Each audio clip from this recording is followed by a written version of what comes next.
આજ રોજ કુમાર શાળાની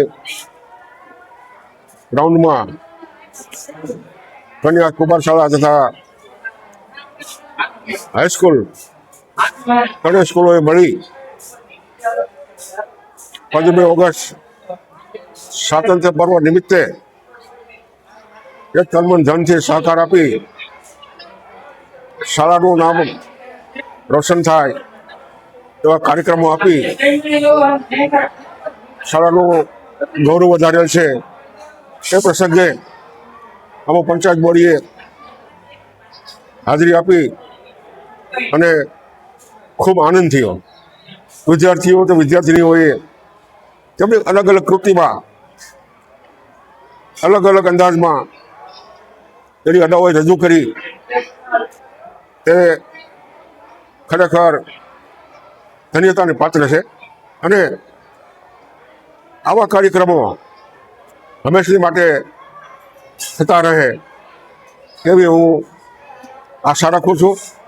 તેમજ આજે 80મો સ્વાતંત્ર્ય પર્વ છે.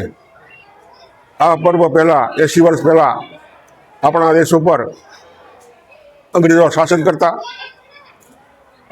આપણે કોઈ પણ પ્રકારની સ્વતંત્રતા ન હતી. આપણા ઉપર જાત જાતના અત્યાચારો કરવામાં આવતા. આપણા દેશનું શાસન કરવામાં આવતું હતું. એ વખતે આપણા દેશના સપૂત પોરબંદરના સંત મહાત્મા ગાંધીજી, સરદાર વલ્લભભાઈ પટેલ, જવાહરલાલ નહેરુ, સુભાષચંદ્ર બોઝ, ચંદ્રશેખર આઝાદ, સુખદેવ, રાજ્યગુરુ તેમજ ભગતસિંહ જેવા નામી દેશભક્તોએ આ દેશની આઝાદી અપાવવા માટે જે તનતોડ મહેનત કરી અને શહીદી વહોરી, એ શહીદોને યાદ કરવા માટેનો આ પર્વ છે. માટે આપ સૌ શહીદોને શહીદી મળે એવી શહીદી આપણે આપીએ. અને આ સ્કૂલ ત્રણેય પાકના વિદ્યાર્થીઓ અત્યારે ઉપસ્થિત છે. આજનો વિદ્યાર્થી આવતીકાલનો ભારતનો ઘડવૈયો છે અને અભ્યાસમાં ચિત્ત પરોવી દેશ લેવલે, રાજ્ય લેવલે, દેશ લેવલે પોતાનું નામ રોશન કરી કોઈ મોટા ડૉક્ટર, એન્જિનિયર કે સાયન્ટિસ્ટ થાય તેવી હું પ્રાર્થના કરું છું. અને આજે આ પર્વ ફક્ત શૈક્ષણિક સંકુલો અને પંચાયત બોડી પૂરતો સીમિત હોય એવું મને લાગી રહ્યું છે. કારણ કે જે પ્રમાણમાં સંખ્યા હોવી જોઈએ એ પ્રમાણે સંખ્યા નથી. અને આઝાદી આપણે મફત મળી ગઈ છે એનું આપણને કોઈને મૂલ્યાંકન નથી. ટૂંકમાં હવે વિદ્યાર્થીઓની સંખ્યા જોતાં એવું લાગે છે કે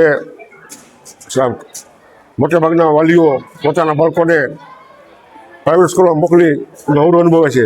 જ્યારે આ સ્કૂલમાં પૂરતી ગ્રાઉન્ડની સુવિધા છે, ટ્રેન્ડ શિક્ષકો છે, અનુભવી શિક્ષકો છે અને તમામ પ્રકારની સુવિધાઓ છે, લેબોરેટરી છે, અન્ય સુવિધાઓ છે. તો વાલીઓને મારી વિનંતી કે પોતાના બાળકોને પ્રાઇવેટ સ્કૂલમાં મોકલવાને બદલે આ સ્કૂલમાં મોકલી અને વિદ્યાજ્ઞાન કરે એવી હું પ્રાર્થના કરું છું.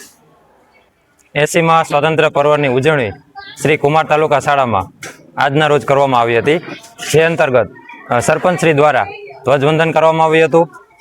ત્યારબાદ શાળાના કુમાર અને કન્યા દ્વારા વિવિધ દેશભક્તિ ગીત અને સાંસ્કૃતિક ગીત રજૂ કરીને આ સંપૂર્ણ કાર્યક્રમ છે એ આગળ વધારવામાં આવ્યો હતો.